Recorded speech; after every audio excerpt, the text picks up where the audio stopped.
La cirrosis es la fase terminal de la hepatopatía crónica. Aquí todo el tejido hepático funcional ha sido sustituido por tejido fibroso. Hay deformación irreversible de la estructura hepática normal. Los pacientes tienen fibrosis y nódulos de regeneración.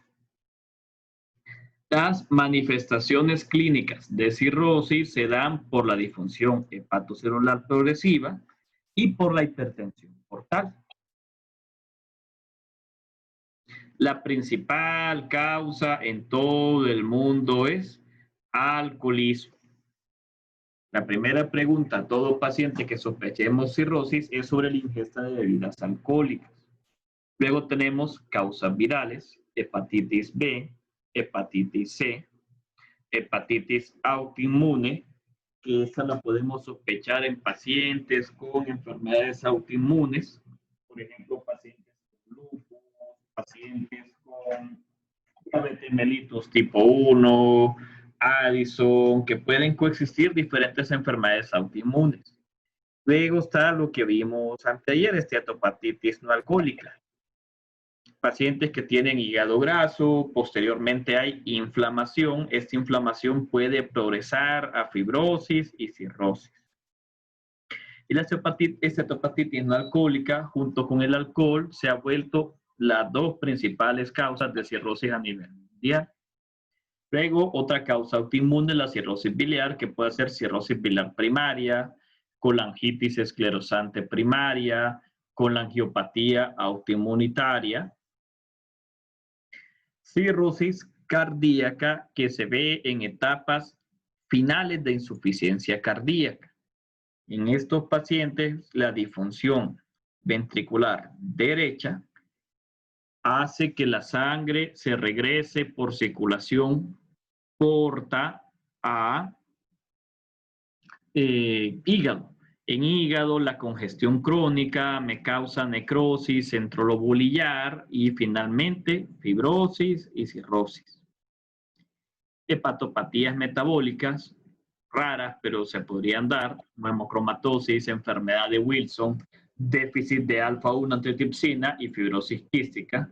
Luego está cirrosis criptógena, luego están medicamentos como el metrotexate, la miodarona, la difenilidantoína, y relacionada con otras enfermedades como sarcoidosis, enfermedad de injerto contra el huésped, enfermedad inflamatoria, derivación yeyunolineal, diabetes mellitus. Todas estas causas lo que tienen en común es que el hígado se fibrosa, pierde sus funciones y hacen hipertensión.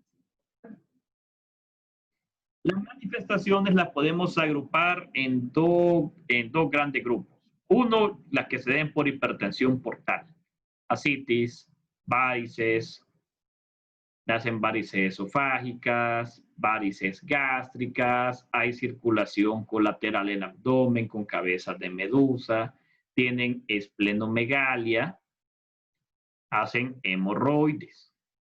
Luego, por alteración de la función hepática, hipoalbuminemia que contribuye a que hagan edema, coagulopatía, hacen equimosis por esto, encefalopatía hepática, ictericia, fetor hepático, también por la insuficiencia.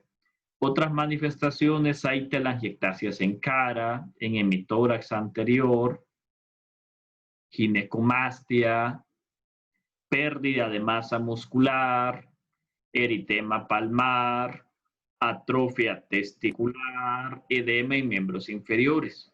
Clínicamente, el paciente cirrótico es rico en manifestaciones y entre peor esté la función hepática, más manifestaciones por cirrosis tiene. Las complicaciones, pues tenemos hipertensión portal. La hipertensión portal como complicación da varices gastroesofágicas, gastropatía portal, esplenomegalia, hiperesplenismo, ascitis. La ascitis se complica con peritonitis bacteriana espontánea. Puede haber también síndrome hepatorrenal tipo 1, tipo 2, encefalopatía hepática, síndrome hepatopulmonar, hipertensión portopulmonar, desnutrición. coagulopatías por déficit de factores de coagulación, fibrinólisis, trombocitopenia. Hay daño óseo, los pacientes tienen osteoporosis, osteomalacia, osteopenia. Y a nivel hematológico tienen anemia, hemólisis, trombocitopenia y neutropenia. El abdomen que hacen los pacientes con cirrosis ya cuando están con ascitis se llama abdomen en batracio, son como los sapitos. Y esto se da por la cantidad de líquido peritoneal. Entonces hay distensión abdominal. Pueden acumular 10, 15 litros de líquido peritoneal. Hay hemorroides, pérdida de vello corporal, hernias umbilical, hay hernia umbilical, contractura de Dupuytren, atrofia tenar, amenorrea, infertilidad, prurito y señales de rascado por la acumulación de pigmentos biliares en piel, hipertrofia parotidia en los pacientes por cirrosis alcohólica, aliento fetor hepático, hay hipotensión ortostática. Estos pacientes tienen vasodilatación esplácnica, disminuye el volumen arterial efectivo y cuando hacen cambios de posición se hipotensan. O sea, desciende más de 20 milímetros de mercurio la sistólica, más de 10 milímetros de mercurio la diastólica. Hay hematomas, asterixis, el paciente le tiemblan las manitos, hay edema en miembros inferiores, atrofia testicular. Entonces ven que hay un montón de alteraciones.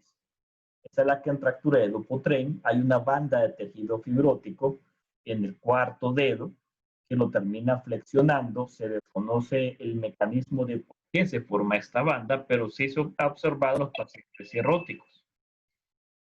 Este es el abdomen en batracio. Vean cómo protruye el abdomen y hace contraste con las extremidades delgadas que han perdido los pacientes masa muscular.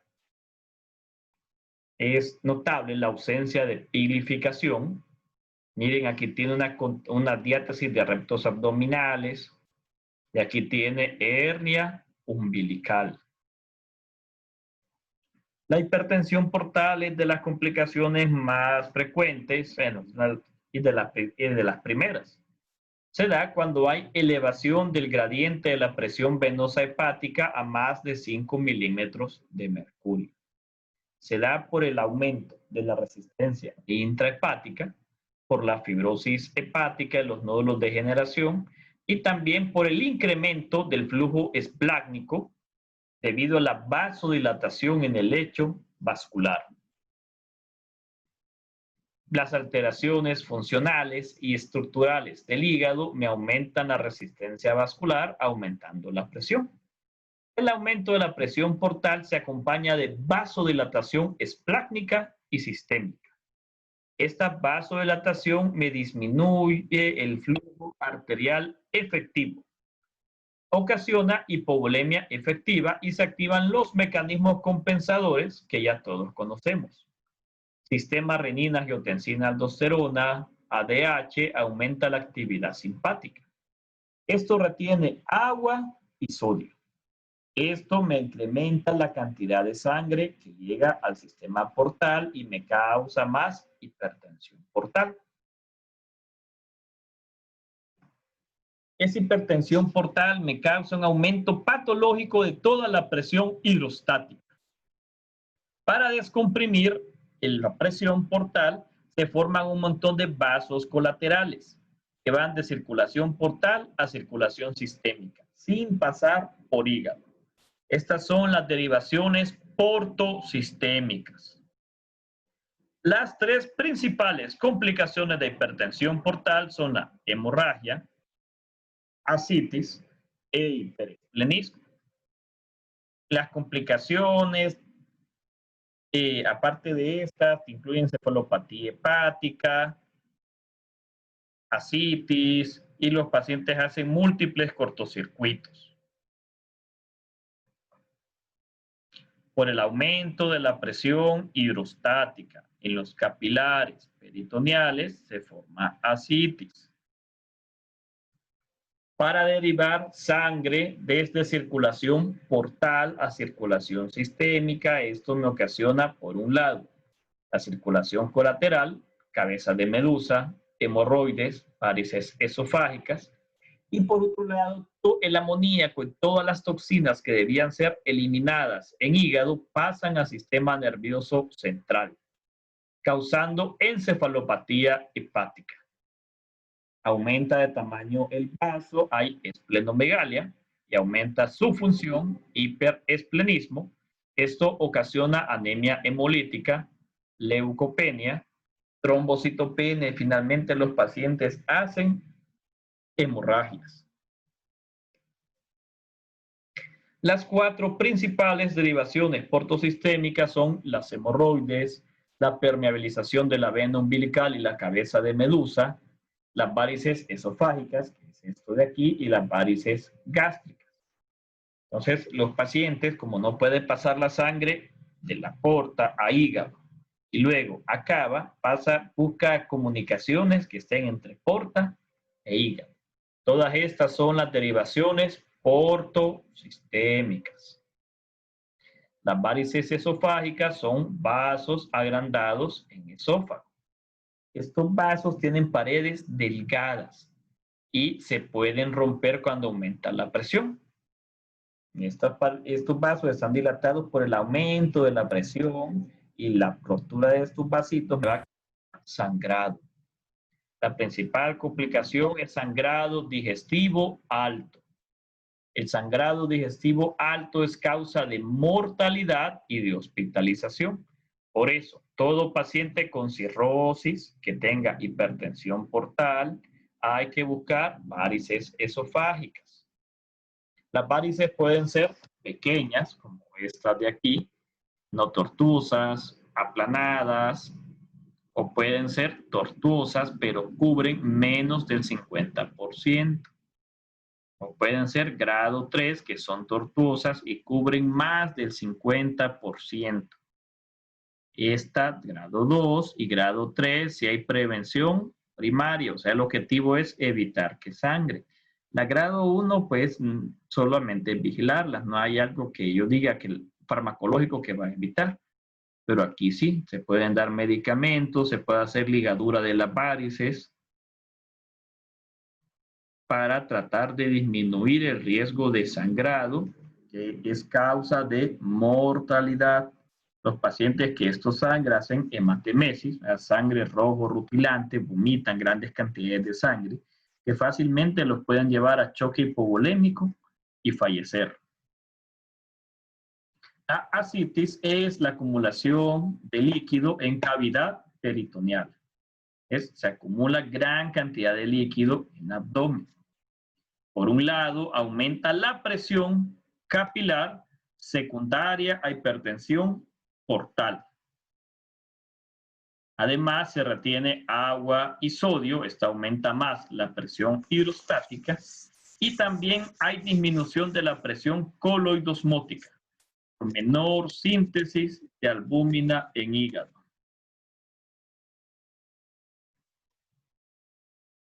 Los pacientes, entonces, por cirrosis hepática, hacen hipertensión portal, vasodilatación esplácnica, disminución del volumen circulante, se activan los mecanismos compensadores porque hay menos volumen circulante. En riñón se acumula agua y sodio y esto me va a ocasionar que los pacientes tengan ascitis y edema dilucional, hiponatremia dilucional. Hacen ascitis, edema, hiponatremia dilucional. La circulación sistémica me da vasoconstricción arterial no esplácnica por la actividad de la angiotensina 2 y de las catecolaminas. Y en riñón hay vasoconstricción renal. Esto me ocasiona síndrome patorrenal porque disminuye la perfusión de la arteriola aferente. Entonces, hay hipertensión portal, disfunción endotelial, vasodilatación esplácnica, menor volumen arterial efectivo, Se activa el sistema renina-angiotensina-aldosterona, aumenta la actividad simpática, se retiene agua y sodio, aumenta la presión hidrostática y esto ocasiona ascitis. Y así se ve la ascitis. El paciente tiene gran cantidad de volumen en abdomen, hace abdomen en batracio. Ven cómo sale líquido, cómo líquido se redistribuye a los flancos. Hay ausencia de pilificación. Esta ausencia de pilificación es evidente en los pacientes cirróticos, ya en etapas avanzadas, y también se puede ver circulación colateral. La circulación colateral va del centro a la periferia. Entonces, estos pacientes vamos a ver cómo hay un montón de venitas que van de aquí hacia afuera, porque se permeabiliza la vena umbilical. Esta permeabilización de la vena umbilical va a hacer que se formen toda esta serie de vasitos colaterales. La ascitis me puede llevar a otra complicación, la peritonitis bacteriana espontánea, que se define por la infección espontánea del líquido ascítico sin un origen extraabdominal, y hay más de 250 células, de las cuales el 90% son polimorfonucleares.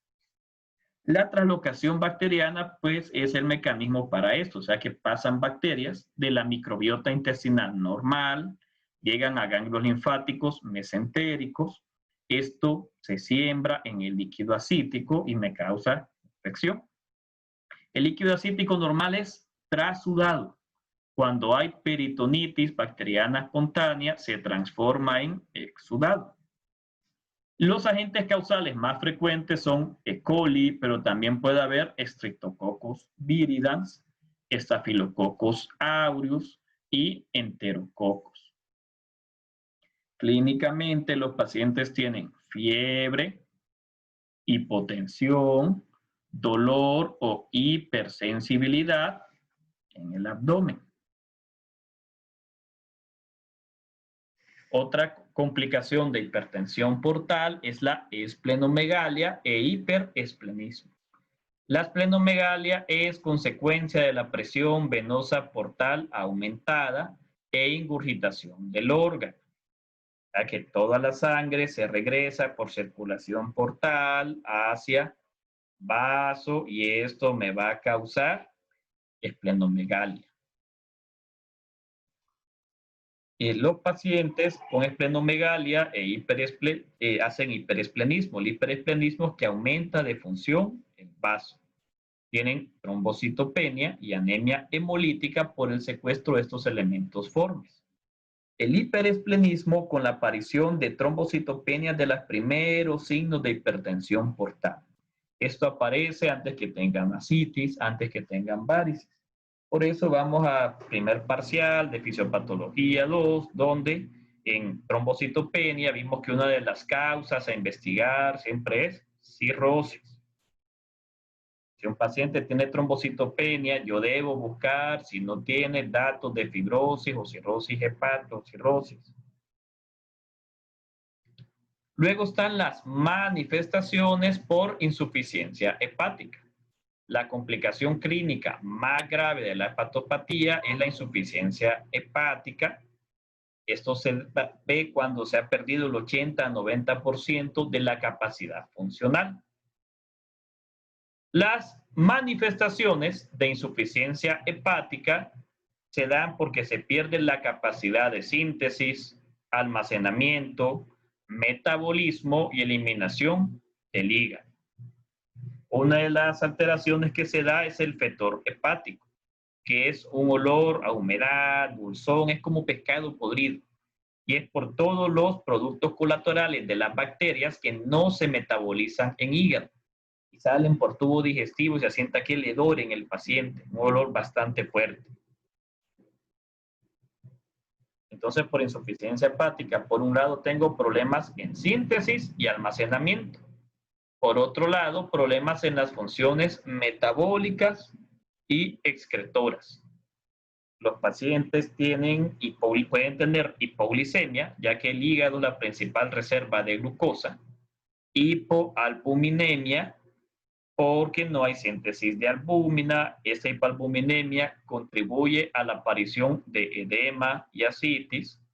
Hay menor producción de factores de coagulación, disminuye la cantidad de lipoproteínas, disminuye la síntesis de colesterol. También hay menor excreción de sales biliares, entonces disminuye la absorción de grasas y menor absorción de vitaminas liposolubles. Los pacientes hacen esteatorrea, o sea que defecan grasoso, porque no pueden absorber bien las grasas. Por las alteraciones en la función metabólica y excretora, tienen encefalopatía hepática, ya que el amoníaco no se transforma en hígado en urea. Hay problemas en las hormonas en los esteroides, incrementa aldosterona, esto me da edema y ascitis, ya que se retiene agua y sodio. Aumenta los andrógenos, estrógenos, esto hace que en los varones haya ginecomastia, atrofia testicular, y en las mujeres irregularidades menstruales. Los fármacos son un serio problema porque hay muchos medicamentos que no se pueden dar en pacientes con cirrosis y otros se ajusta a dosis. Hay riesgo de toxicidad y algunos de estos medicamentos pueden desencadenar, por ejemplo, encefalopatía hepática o síndrome hepatorrenal. Y no se metaboliza la bilirrubina, causando hiperbilirrubinemia a expensas de bilirrubina directa. Los pacientes tienen ictericia. Por los problemas hematológicos, las alteraciones hematológicas, los pacientes tienen anemia, trombocitopenia, problemas de coagulación y leucopenia. La anemia se puede deber a las pérdidas de sangre, sobre todo por tracto gastrointestinal, a la destrucción de los eritrocitos o a la menor síntesis en la médula ósea. Los pacientes pueden ser carentes de vitamina B12 y también de ácido fólico. Y los eritrocitos se destruyen en vaso por la esplenomegalia e hiperesplenismo.